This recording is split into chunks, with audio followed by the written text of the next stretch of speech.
algunas estrategias para optimizar el paciente con cáncer, que es algo que, una situación a la que nos vamos a ver constantemente enfrentados, porque como vamos a ver en la parte introductoria de esta charla, es una patología que cada vez es más frecuente debido a diversos ítems, pues entre ellos es que la población cada vez es más anciana y eso predispone a que hayan más casos de cáncer poblacional, pues, en general. ¿Cuál va a ser la agenda entonces? Vamos a tocar básicamente 4 puntos importantes. Lo primero, como les decía, es una pequeña introducción al respecto de qué va a pasar, por qué yo debo conocer al paciente con cáncer. Lo segundo es la evaluación preoperatoria, qué puntos claves debo yo tratar para poder evaluar correctamente a estos pacientes. El tercer punto que vamos a tratar son las estrategias específicas de optimización de ese paciente para que tenga menos morbimortalidad en el posoperatorio y algunas conclusiones generales al respecto de la charla. Vamos a hablar entonces de la introducción. Entonces, lo más importante, la primera pregunta que yo me hacía cuando hacía esta presentación era ¿por qué hablar de cáncer, cierto? Hay demasiados datos nuevos, cada año, más o menos cada 2 años ellos sacan un compendio de datos al respecto de cómo ha sido la incidencia y la prevalencia de los diversos cánceres en el mundo. Lo más importante que hay que saber es que es una de las principales causas de muerte actuales en el mundo, quizá por debajo de las enfermedades cardiovasculares se está posicionando como la segunda causa. Vamos a ver más adelante también que aquí en el país es la segunda causa actual de mortalidad en nuestro territorio. Se cree que para 2018 había unos más o menos 18 millones de casos nuevos de cáncer, que esa cifra podía aumentar casi al doble para el 2034 y se cree que más o menos para el 2025 puede haber alrededor de 25 millones de casos nuevos de cáncer. Y lo otro es que alrededor de 9.5 millones mueren anualmente debido al cáncer. ¿Cuál es la situación en Colombia? Entonces tenemos que más o menos para el 2018 también hubo 101.000 casos nuevos, que se posicionó como la segunda causa de muerte, que alrededor, la mortalidad de estos pacientes es alrededor de 75 muertes por 100.000 habitantes, y que en Antioquia también se registraron alrededor de 11.000 casos nuevos de esta patología. Con respecto a la distribución de los tipos de cáncer, es muy parecida a nivel mundial. Los cánceres, los 4 más prevalentes son el cáncer de mama, el cáncer de colon, el cáncer de próstata y el cáncer de pulmón. Son los 4 cánceres más prevalentes y también van a ser aquí en el país los que más se van a ver. ¿Por qué nos debe interesar esta patología? Lo primero es que alrededor de 4.3 millones de personas viven actualmente con el diagnóstico de cáncer. Lo segundo es que alrededor de 80% de las personas que tienen algún tumor sólido van a llegar a nuestras salas de cirugía por algún tipo de intervención, sean oncológicas o no oncológicas, que eso lo hace un poquito más difícil porque en el escenario no oncológico usualmente van a ser cirugías urgentes. Lo otro es que alrededor del 50% de esos pacientes, cuando vayan a llegar a nuestra sala de cirugía, pueden tener algún compromiso metastásico y eso también influir en la morbimortalidad de estos pacientes. Y finalmente tener entendido que es una patología que cada vez va a ser más en aumento, va a estar más en aumento. Bueno, la otra pregunta que yo me hacía es, listo, me pusieron esta charla, ¿qué debo hacer yo con mi paciente? ¿Hacia dónde la debo enfocar? Lo primero es saber que el cáncer es una enfermedad sistémica que va a tener unas manifestaciones que van a comprometer toda esa economía del cuerpo y que no solo eso, sino que va a estar usualmente presente en pacientes que ya esa economía corporal va a estar disminuida, lo que va a conferir mayor riesgo de mortalidad en ellos. Lo primero y lo más significativo de todo esto es que el dolor es el síntoma cardinal en muchos de los casos. De hecho, alrededor del 25% de los diagnósticos de cáncer de nuevo se hacen porque el paciente consulta por algún tipo de dolor. Y más allá de eso, el 75% de los pacientes que tienen algún tipo de cáncer en algún momento de la vida va a tener dolor y ese dolor va a ser crónico, lo que va a hacer un poquito más difícil el manejo tanto perioperatorio como el manejo usual de sus pacientes. Lo otro es que hasta el 70% de los pacientes que tienen un diagnóstico de cáncer pueden tener algún grado de depresión, estar medicados y eso también tener un especial riesgo, como vamos a ver más adelante, algunas interacciones farmacológicas con la terapia, con la quimioterapia y con la radioterapia. Adicional a eso, son pacientes que van a estar más comprometidos, sobre todo desde el punto de vista musculoesquelético, van a tener una mayor pérdida de peso, no van a tener un estímulo adecuado para poder, un estímulo adecuado desde el centro del apetito, van a presentar anorexia, van a tener alteraciones inmunes y esto va a conferir mayor riesgo de mortalidad en el posoperatorio. Y finalmente son pacientes que van a tener mayor compromiso cardiovascular, porque no solo el cáncer como tal va a tener afectación sobre el sistema cardiovascular, sino que la mayoría de las terapias que damos o que se dan usualmente convencionalmente dentro del cáncer van a tener mayor riesgo de afectar el sistema cardiovascular, predisponiendo para arritmias, falla cardíaca y aumentando el riesgo de hacer una isquemia miocárdica. ¿Qué otros componentes o qué otros sistemas se van a ver afectados con el cáncer? Las lesiones pulmonares son bastante frecuentes, se cree que más o menos el 10% de los pacientes que reciben terapia quimiotratamiento van a tener alguna alteración pulmonar tipo fibrosis, alrededor del 20% de los pacientes que reciben radioterapia también pueden derivar en fibrosis pulmonar. Otro de los ítems importantes es la falla renal. La falla renal puede estar afectada en cualquiera de sus tres formas. Puede ser prerrenal porque el paciente esté deshidratado, porque no esté bien compensado nutricionalmente.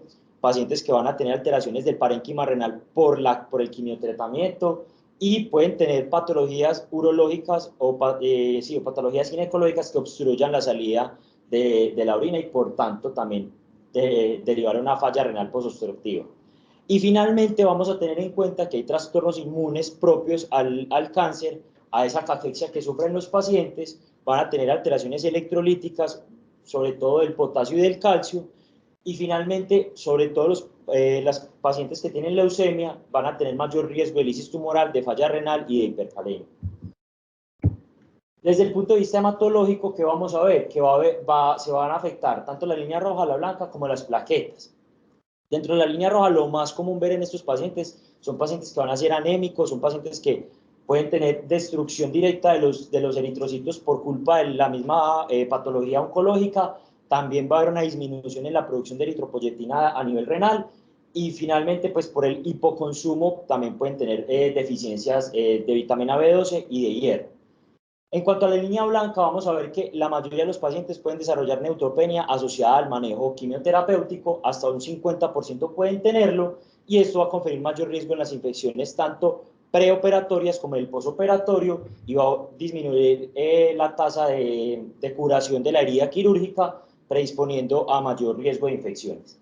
Finalmente, con las plaquetas pueden pasar dos cosas, propios al tratamiento, que haya una trombocitopenia, o que haya un aumento en el secuestro esplénico por hiperactivación del cáncer del vaso.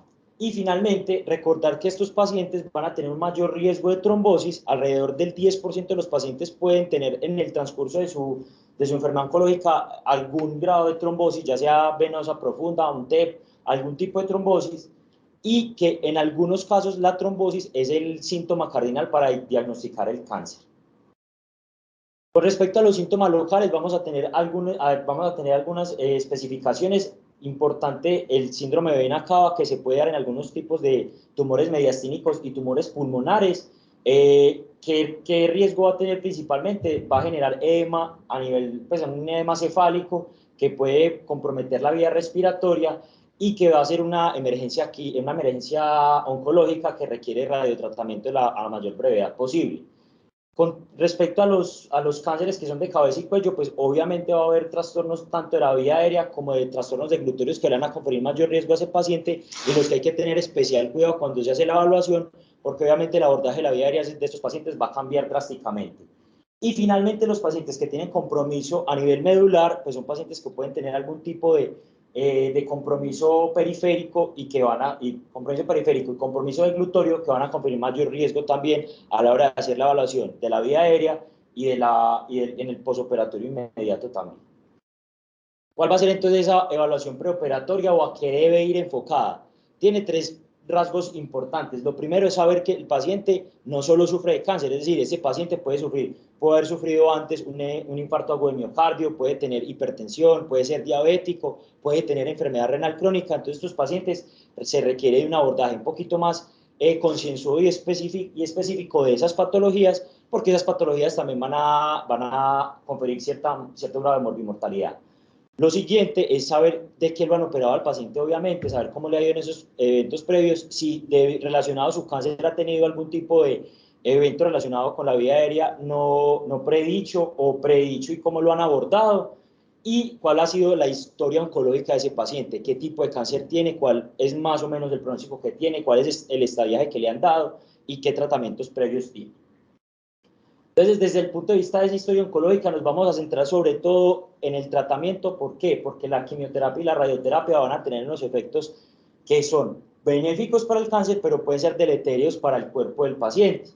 Van a tener específicamente van a ser específicamente cardiopulmonar, renal, gastrointestinal y afectación del sistema nervioso central.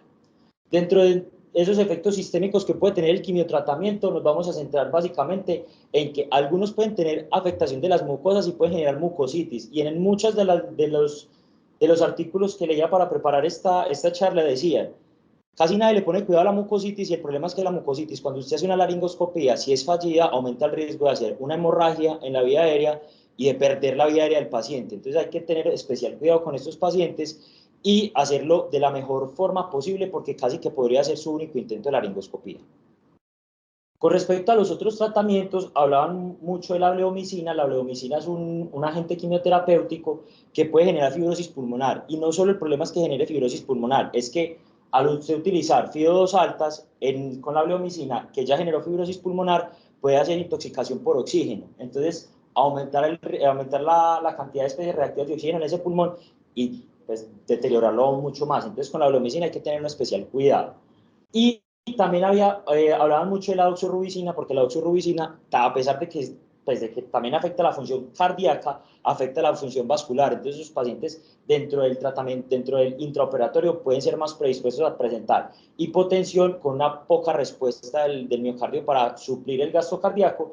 Por ende, estos pacientes, cuando iban a cirugías que puedan ser de intermedio o alto riesgo, deberían ser siempre llevados por lo menos con una línea radial. La radioterapia también va a ser deleteria, ¿cierto? Entonces vamos a ver que la radioterapia va a tener como dos fases importantes a la hora de hablar sobre ese compromiso. Lo primero es que va a ser un efecto, localizado, pero va a ser un efecto localizado superficial y un efecto localizado profundo. ¿Cómo así que superficial y profundo? Pues lo primero que se va a ver afectado es la piel. Ustedes ven que la mayoría de los pacientes que han sufrido radioterapia o que han sido llevados a radioterapia van a tener una piel acartonada, una piel que es de mala calidad, friable, que va a tener peor irrigación y que esos pacientes, si se incide sobre esa piel acartonada, van a tener un retraso en la curación debido a todos estos cambios. Y va a haber un compromiso también más profundo, porque si es sobre todo a nivel torácico la radioterapia, va a haber mayor riesgo de fibrosis pulmonar, mayor riesgo de miocarditis, mayor riesgo de neumonitis aguda, por lo tanto hay que tener especial cuidado con ellos. También es importante saber que estos pacientes cuando tienen quimioterapia en la cara, cuello o en la parte superior del tórax van a ser más difíciles de ventilar, van a ser más difíciles el acceso a la vía aérea y tenía que tener uno también especial cuidado porque esos pacientes, si usted va a tener un acceso venoso central, va a ser más difícil ese acceso, ¿listo? Entonces, idealmente, pues no funcionar donde el paciente tenga lesiones por radioterapia. Y también, pues si es en cabeza y cuello, puede limitar la flexoextensión de ese paciente, por tanto, vamos a ver, o como hemos visto en la charla, va a haber un aumento en el riesgo de perder esa vía aérea por distintas causas, entonces uno tiene que estar un poquito más gato pues ahí a la hora de evaluar esa vía aérea. Dentro de la evaluación general, entonces, ¿qué vamos a ver? ¿Qué se recomienda? Las distintas revisiones dicen, pues bueno, usted va a hablar de este paciente, lo principal es evaluar su función cardiovascular. Obviamente son pacientes que por la radioterapia, la quimioterapia y por el mismo cáncer van a tener una aterosclerosis más acelerada y mayor riesgo de isquemia en ese perioperatorio. Sin embargo, lo que ellos dicen en general es que usted puede acoplarse al índice de SCORE de Lee o al de Gupta para eventos cardiovasculares que tiene igual rendimiento cualquiera de los dos que utilice y que le va a dar igual muchas luces al respecto de qué hacer con ese paciente si usted antes de llevarlo a cirugía le hace alguna prueba invasiva. También es importante saber que en la mayoría de estos pacientes por control oncológico van a tener ecocardiografía porque muchos de estos tratamientos, como vimos previamente, van a tener cierta injerencia en la función miocárdica y por ende es importante indagar al respecto, es decir, saber si el paciente tiene alguna ecocardiografía reciente y cómo está la función cardiovascular. Desde el punto de vista pulmonar, también es importante saber cuáles han sido los síntomas respiratorios, tanto previamente a la función, hasta toda esta patología oncológica, como cómo le ha ido después de haber iniciado todos los tratamientos. Es importante, se puede hacer también la valoración alrededor de los METs, el paciente te puede decir, vea, doctor, yo soy capaz de caminar 2, 3 escaleras sin cansarme, y eso tiene la misma validez que el paciente que no sufre ninguna patología oncológica. Y también saber cuál ha sido ese impacto de los medicamentos, tanto quimioterapéuticos como de la radioterapia en la función pulmonar. Con respecto a las pruebas de función pulmonar en estos pacientes, básicamente también tienen la misma indicación que en el paciente que no sufre una patología oncológica que haya recibido tratamiento. Es decir, si el paciente está descompensado, pues hombre, obviamente amerita hacer algún estudio adicional, pero si el paciente no está compensado y no va para una resección pulmonar, uno podría obviar esta parte desde que el paciente no tenga ningún síntoma o no refiera a ningún síntoma pulmonar. Y desde el punto de vista neurológico, muchas de las revisiones decían, hay que tener especial cuidado con los pacientes que tuvieron radioterapia, sobre todo en la cabeza y en el cuello. ¿Por qué? Porque estos pacientes tienen mayor riesgo, se ha visto que hay una mayor aterosclerosis a nivel carotídeo y mayor riesgo de hacer embolismo y hacer algún tipo de ACV durante todo el tratamiento. Entonces hay que estar muy atentos a esta alteración. Y también cuando los pacientes tienen compromiso medular por metástasis o de la columna vertebral, perdón, hay que hacer especial énfasis a cómo viene ese paciente previamente para saber como para que me dé luces cómo debería estar en el posoperatorio si lo cuida adecuadamente. Y desde el punto de vista de las interacciones farmacológicas, vamos a ver que también hay muchas, ¿cierto? Quise traer pues como algunas de las que se ven en pantalla, especial énfasis como a lo que se utiliza usualmente en el acto quirúrgico y a lo que se puede utilizar en el acto preoperatorio en la optimización de ese paciente. Entonces, tener en cuenta si se va a utilizar un tancetrón que puede tener cierta interacción con el cisplatino, si se va a utilizar hidroclorotiazida, el paciente viene utilizando hidroclorotiazida, saber por qué no se la han suspendido, si está utilizando algunos quimioterapéuticos, y el acetaminofén, sobre todo con el imatinib, que es una terapia que se está utilizando mucho, que es biológica, puede disminuir el aclaramiento y aumentar el riesgo de toxicidad. Y finalmente, entonces, vamos a hablar de las estrategias de optimización, ¿cierto? Vamos a enfocarlo un poco a lo que se hace prequirúrgico, a lo que se debería hacer prequirúrgico y algo más a lo que se hace usualmente en el intraquirúrgico en el posoperatorio. Lo primero es estratificar el riesgo como lo hemos venido haciendo, es decir, saber cuál es el riesgo de estos pacientes. Los pacientes que tienen un riesgo elevado tienen hasta 80% de complicaciones posoperatorias debidas al acto quirúrgico. Hay que evaluar muy bien esas comorbilidades de los pacientes y optimizar esas comorbilidades, es decir, no solo optimizar el cáncer, sino saber que si este paciente sufrió un infarto agudo de miocardio, yo cómo lo puedo optimizar, si el paciente es diabético, cómo lo voy a manejar. Entonces es importante también tener en cuenta que el paciente no es solo el que tiene cáncer, sino que tiene otras patologías asociadas. Desde el punto de vista de la estratificación del riesgo, no ha pasado de moda la clasificación ASA, ¿cierto? Tener en cuenta que eso es un factor pronóstico en el posoperatorio inmediato y tardío. En las guías de las ERAs se habla mucho del índice de POSUM, que evalúa tanto intervenciones fisiológicas como desde el punto de vista quirúrgico y nos da una mortalidad a 30 días y es igualmente válida que utilizar el ASA. Y pues como les decía anteriormente, hacer los scores de riesgo cardiovascular también tiene un impacto en la valoración de ese paciente. Desde el punto de vista del estado físico, preguntarle al paciente, hombre, ¿usted qué hace en la casa? Si pues, es capaz de caminar cierta distancia sin cansarse, ¿cierto? Entonces, lo que ellos decían es, se puede utilizar los MEDs, ¿cierto? Aunque los MEDs puede ser muy subjetivo a la hora de evaluarlo, y no importa, o sea, el hecho de que usted lo haya evaluado y de un acercamiento al respecto ya da un diagnóstico de ese paciente. Lo otro que ellos recomendaban es hacer la escalada, así que es un poquito más ajustado, es preguntarle al paciente 12 preguntas fáciles para el paciente, para saber el qué hace en el día a día, y eso te da un puntaje que se puede convertir a MEDs y uno tener una idea más clara de a cuántos MEDs trabaja ese paciente sin ningún problema, ¿cierto? Igual que en el paciente que es cardiópata y va para cirugía no cardio, lo ideal es tener un paciente que tenga una funcionalidad mayor a 4 MEDs, ¿listo? La prueba de esfuerzo cardiopulmonar, que esta es una de las cosas que yo me preguntaba más durante toda esta preparación, si eso sí se hace, ¿cierto? Es el estándar de oro, uno lo ve en todas las revisiones y es el estándar de oro para saber ese paciente cuál es su funcionalidad cardiovascular y pulmonar, si el paciente sí resiste el totazo de llevarlo a cirugía o no. Eso lo que va a evaluar es el consumo de oxígeno, el umbral al cual el paciente empieza a hacer metabolismo anaeróbico y nos va a dar luces al respecto del riesgo de mortalidad de ese paciente hay dos datos que son supremamente importantes. Uno es el consumo pico de oxígeno. Entre más bajo sea ese consumo pico de oxígeno, nos quiere decir que el paciente más rápido entra en metabolismo anaeróbico y hace más fácil la acidosis y puede hacer alguna alteración durante el intraoperatorio. Y lo otro es el umbral anaeróbico. De hecho, hicieron varios estudios en pacientes con cáncer de pulmón y cáncer pancreático y se ha logrado estimar que un umbral anaeróbico menor a 10 tiene un mayor riesgo potencial de hacer algún evento perioperatorio, sobre todo relacionado desde el punto de vista cardiovascular. Otras intervenciones que debemos hacer desde la consulta preanestésica es saber si el paciente es abusador de alcohol y es tabaquista. El riesgo, pues el paciente que es tabaquista, yo creo que todos lo hemos visto en las diferentes series, el paciente que consume habitualmente tabaco le va más mal que al paciente que no consume tabaco, ¿cierto? Aumenta el riesgo de complicaciones tanto cardiovasculares como pulmonares, aumenta el riesgo de infección, aumenta el retraso del cierre de la herida quirúrgica. Y lo que se recomienda desde el punto de vista de ERAS es, lo ideal sería una suspensión desde 8 semanas antes del procedimiento. Sin embargo, uno con 4 semanas previas al procedimiento podría quedar muy tranquilo con los resultados que pueda obtener en ese paciente. ¿Listo? Y desde el punto de vista desde abuso de alcohol, pues digamos que en la guía ERA lo que dicen es que abuso de alcohol son 36 gramos de etanol por día. Eso más o menos, pues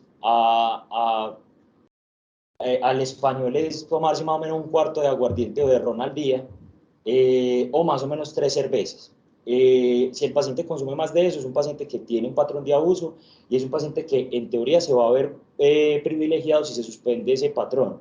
Lo más importante que ellos decían es, si lo va a suspender, obviamente tiene que ser una metodología interdisciplinar, que el paciente sea acompañado por toxicología, por psiquiatría, porque obviamente pueden tener mayor riesgo de hacer abstinencia. Y pues, ¿qué impactos vamos a tener nosotros desde el punto de vista quirúrgico de que el paciente deje de tomar? Pues va a haber menor riesgo de sangrado y menor riesgo de infecciones. Y lo ideal sería hacerlo también programado 4 semanas antes del procedimiento quirúrgico. Desde el punto de vista de la anemia preoperatoria, es muy frecuente, casi que más del 40% de los pacientes oncológicos que van a ir a cirugía van a sufrir anemia. ¿Y cuál es el problema de la anemia? El problema de la anemia es que va a aumentar el riesgo de las complicaciones posoperatorias, va a aumentar el riesgo de mortalidad, va a haber menos carritos de hemoglobina que lleven el oxígeno a donde lo queremos llevar en un paciente que ya está comprometido desde su punto de vista cardiopulmonar, por ende se va a ir al traste todo lo que estemos programando. Entonces es importante corregirlo preoperatoriamente. En las diferentes guías lo que decían era intentar identificar esa causa de anemia si usted tiene tiempo suficiente, pero optimizarlo de la mejor forma posible. ¿Y optimizarlo cómo? Pues lo más importante es saber qué es en una analítica básica, saber qué es lo que le está faltando, intentar reponerlo antes de la cirugía. Y si esto ya no es posible por el tiempo, pues se podría transfundir. Sin embargo, ellos dicen que por el riesgo de hacer anticuerpos halogénicos, la transfusión sí debería ser en el escenario emergente y pare de contar. Bueno, no se ve tan bien, pero esa es como una de las guías que leía y era, bueno, usted llega y evalúa al paciente, el paciente efectivamente tiene una anemia, ¿por qué la va a tener? Entonces usted pide vitamina B12, tener una PCR, tener un metabolismo del hierro y saber de acuerdo a todo eso qué va a pasar. Si el paciente simplemente tiene una anemia y usted no descubre por qué es, el hierro está normal, una ferritina normal, ese paciente en alguna serie se podría ver beneficiado de hacerle una infusión de hierro, ¿cierto?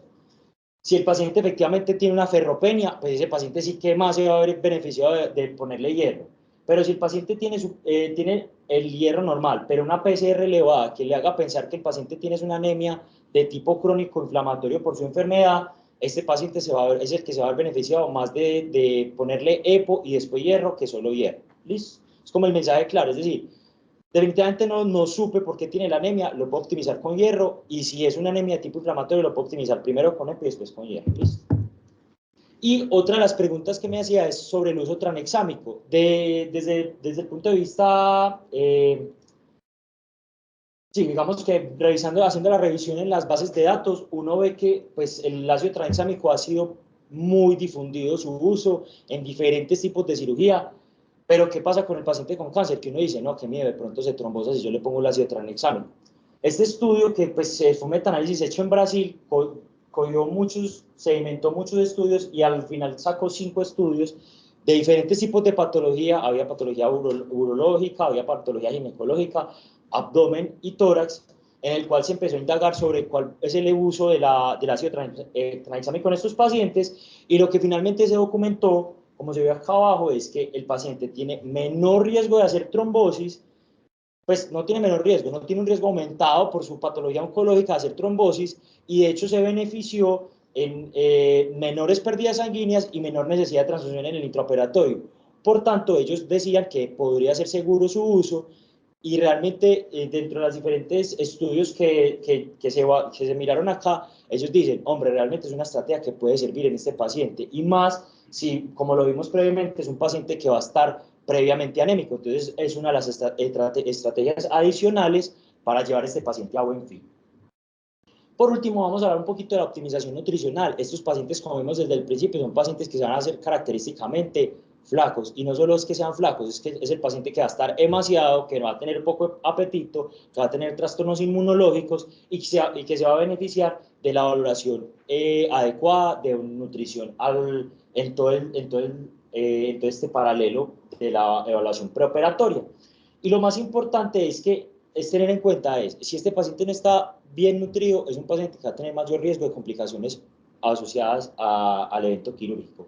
No solo en el retraso de la cirugía o en el retraso del cierre de la herida quirúrgica, sino que se va a haber mayor riesgo de alteraciones inmunológicas, de infecciones, va a haber mayor riesgo de complicaciones pulmonares postoperatorias. Por tanto, es un paciente al que hay que abrirle el ojo, ¿cierto? Sobre todo, uno entender que es un paciente que va a necesitar una adecuada optimización preoperatoria desde el punto de vista nutricional. Y esta es una revisión que hicieron en uno de los journals de geriatría, en el que decían, lo más importante es que este paciente tenga una adecuada ingesta de proteínas, porque eso es lo primero que el paciente empieza a comerse cuando está en un estado catabólico.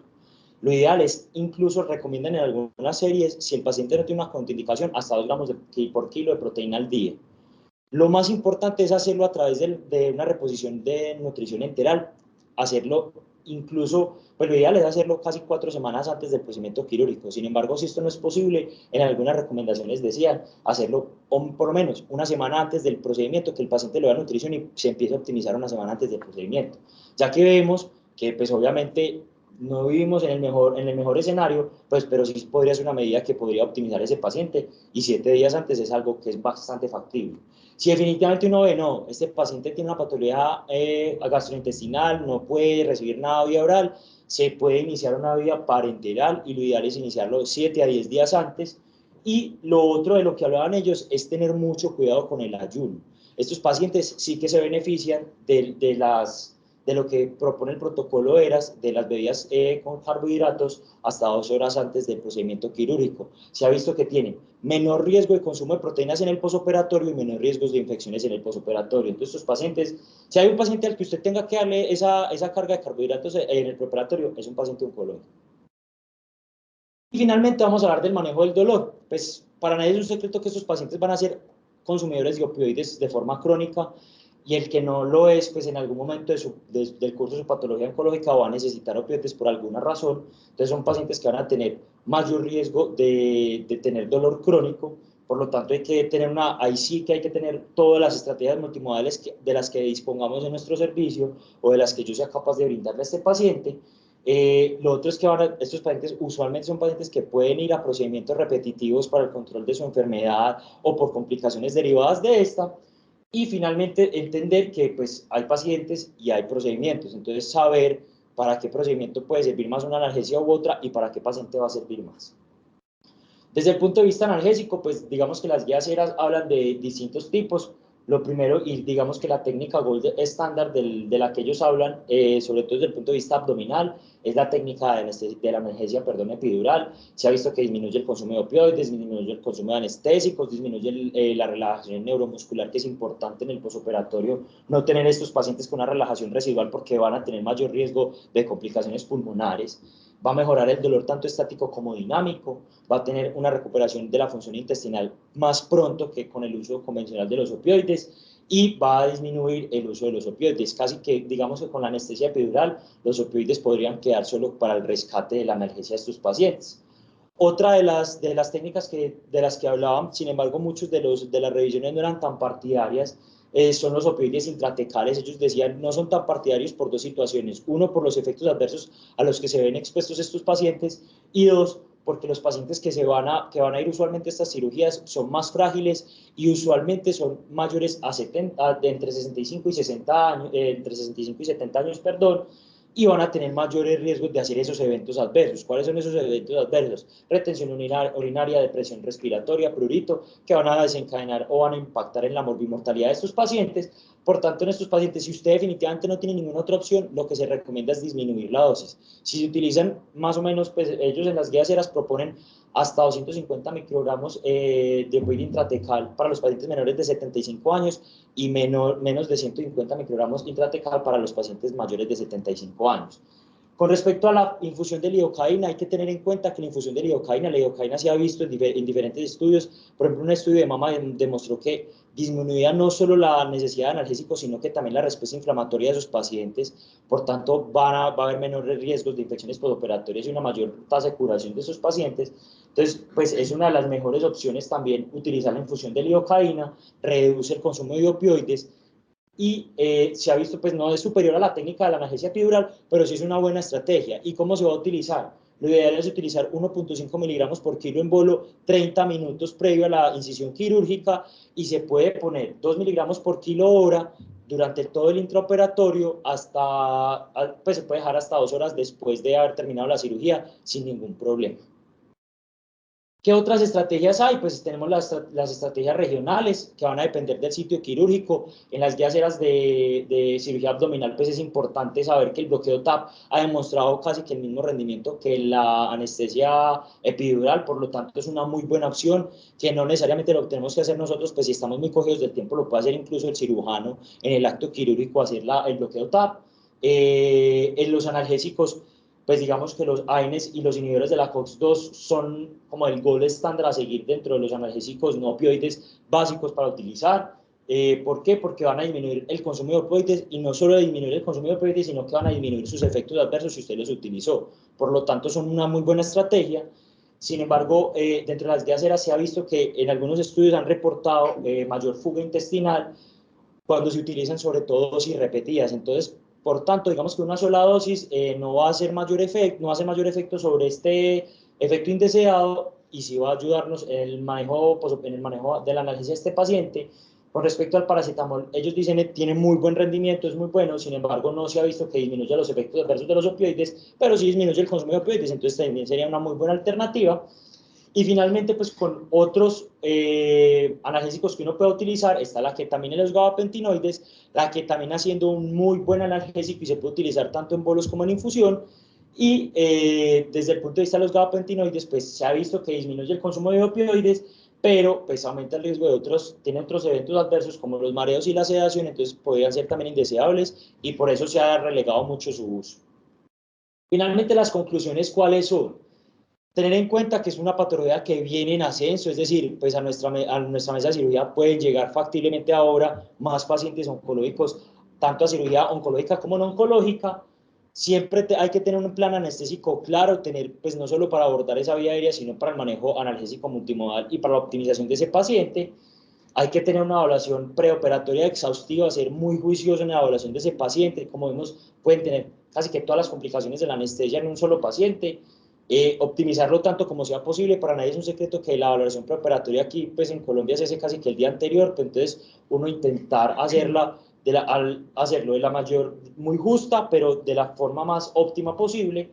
Y finalmente saber que las principales cosas a las que podemos incidir nosotros es vigilar que sí tenga un estado nutricional adecuado y manejar óptimamente la analgesia de estos pacientes. Eso era todo lo que tenía para decirles.